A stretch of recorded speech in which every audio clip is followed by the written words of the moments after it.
दोस्तों, मैं हूं एडवोकेट रचित अग्रवाल और आज हमारे चैनल पे इस वीडियो पे हमारे गेस्ट हैं मिस्टर राकेश अग्रवाल, जो कि एक्सपोर्ट इंपोर्ट बिजनेस के मास्टर ट्रेनर हैं और एक्जिम ट्रेनिंग सेंटर इंदौर के फाउंडर हैं। Mister Rakesh Agarwal government of India का मिनिस्ट्री ऑफ एमएसएमई जो डिपार्टमेंट है उसके एमपेनल्ड ट्रेनर भी हैं और कई गवर्नमेंट ट्रेनिंग्स में आपको ये ट्रेनिंग देते हुए मिल जाएंगे। तो आइए एक्सपोर्ट इंपोर्ट बिजनेस के बारे में आज कुछ महत्वपूर्ण जानकारी के बारे में राकेश अग्रवाल जी से सवाल करते हैं। तो सबसे पहले export import business domestic business से कैसे बेहतर है, ये जानना चाहेंगे।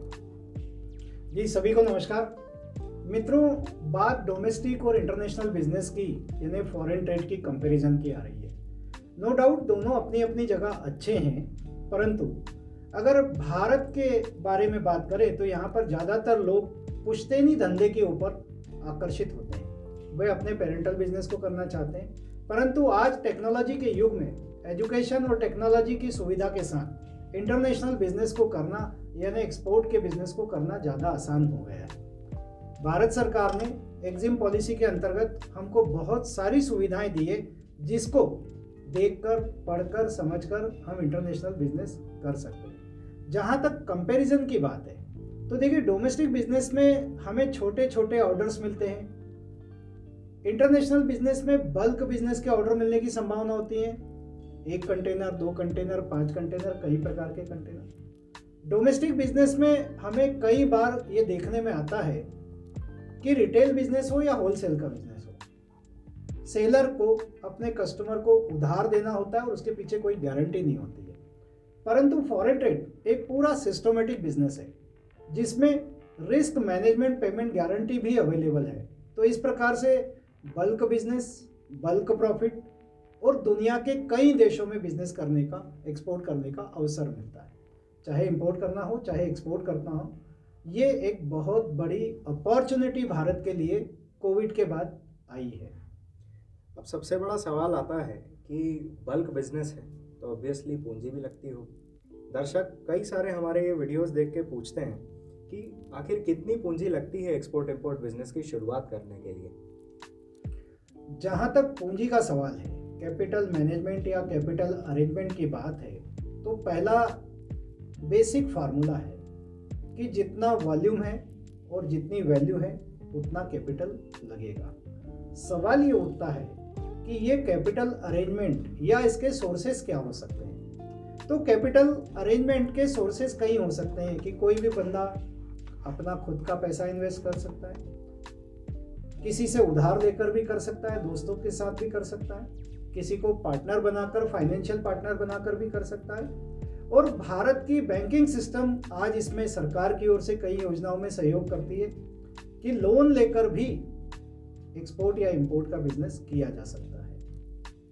परंतु अगर कितना लगेगा इसका डिटर्मिनेशन करना है तो ये जीरो से लगाकर करोड़ों तक का बिजनेस है। अब जीरो में बड़ा आश्चर्य होता है कि जीरो इन्वेस्टमेंट मतलब क्या।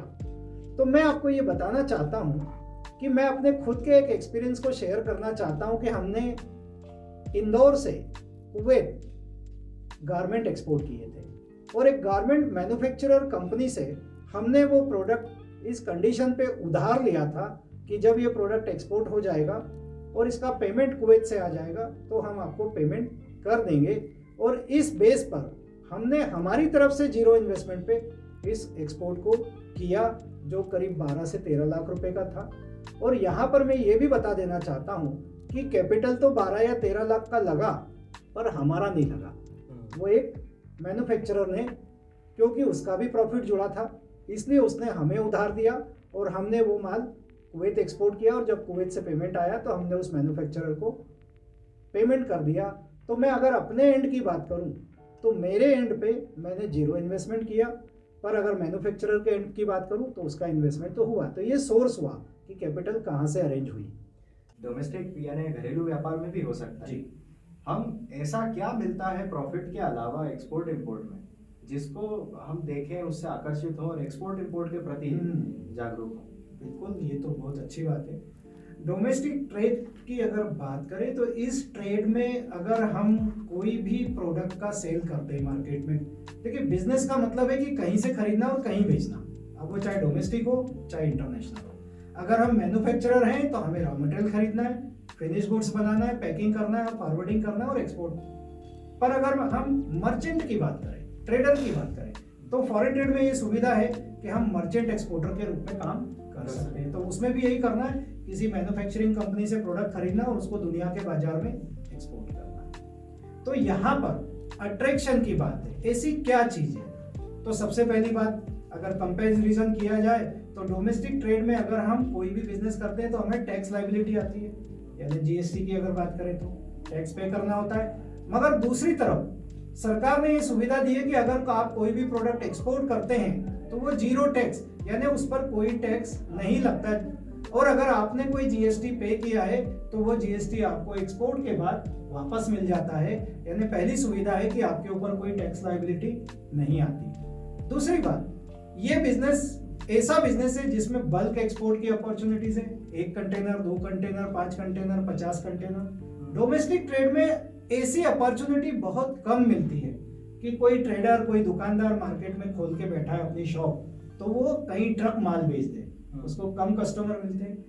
तीसरी बड़ी बात यह है कि डोमेस्टिक मार्केट में हमें एक छोटा सा एरिया, मार्केट एरिया मिलता है, या तो हम विद इन अपनी कॉलोनी या विद इन सिटी या विद इन स्टेट या विद इन हमारी कंट्री बिजनेस करते हैं। पर फॉरेन ट्रेड में क्या होता है, हमें दुनिया के 240 देशों में एक्सपोर्ट करने की अपॉर्चुनिटी मिलती है। और सबसे बड़ी बात, सरकार ने हमें एक्सपोर्ट के कई प्रकार के इंसेंटिव्स दे रखे हैं जो एडिशनल बेनिफिट के रूप में हमको मिलते हैं, यानी आप इसे एडिशनल प्रॉफिट कह सकते हैं। डोमेस्टिक ट्रेड में अगर कोई प्रोडक्ट आप खरीद के बेचते हैं तो एक निश्चित प्रॉफिट आप कमाते हैं, परंतु इंटरनेशनल बिजनेस में जब आप यही काम करते हैं कि कोई प्रोडक्ट खरीद कर एक्सपोर्ट करते हैं, तो आप एक तरफ तो अपना प्रॉफिट तो कमाते ही कमाते हैं, जिसे हम ट्रेड का प्रॉफिट कह सकते हैं। दूसरी तरफ सरकार के द्वारा दिए जाने वाले इंसेंटिव एक्स्ट्रा प्रॉफिट होते हैं, एक्स्ट्रा बेनिफिट होते हैं। इसलिए इंटरनेशनल बिजनेस या फॉरेन ट्रेड बहुत ही ज्यादा फायदेमंद और आकर्षण वाला बिजनेस है। तो जैसे जीएसटी के बारे में तो हम जानते हैं कि 5%, 12%, 18%, 28%, ऐसे अलग अलग जो है जीएसटी की स्लैब्स हैं। ये इंसेंटिव जो गवर्नमेंट देती है किसी भी प्रोडक्ट को एक्सपोर्ट करने में, ये इंसेंटिव आखिर कितने होते हैं?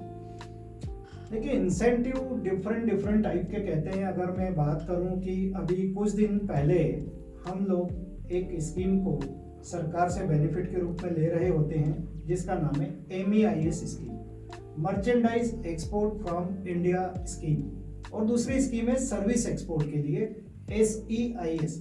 परंतु WTO के द्वारा लगातार भारत सरकार पर दबाव बनाया गया और MEIS स्कीम जो थी वो अभी रिसेंटली सरकार ने पूरी तरह ड्रॉप डाउन कर दी, बंद कर दी। इसकी जगह सरकार ने एक रोड टेप नाम की नई स्कीम लॉन्च की है। चूंकि ये फरवरी है, अप्रैल से नई एग्जिम पॉलिसी लागू होने वाली है, तो ये जो अप्रैल से नई एग्जिम पॉलिसी लागू होगी उसमें उसको अभी कितना कैप है, कितना परसेंटेज देगी, वो डिटेल, या जिसको कहना चाहिए कि हमें अंदर से डिटेल कुछ अभी डिक्लेयर नहीं की है। पर आमतौर पे अगर MEIS की बात करें तो MEIS में कुछ स्लैब तय की थी सरकार ने।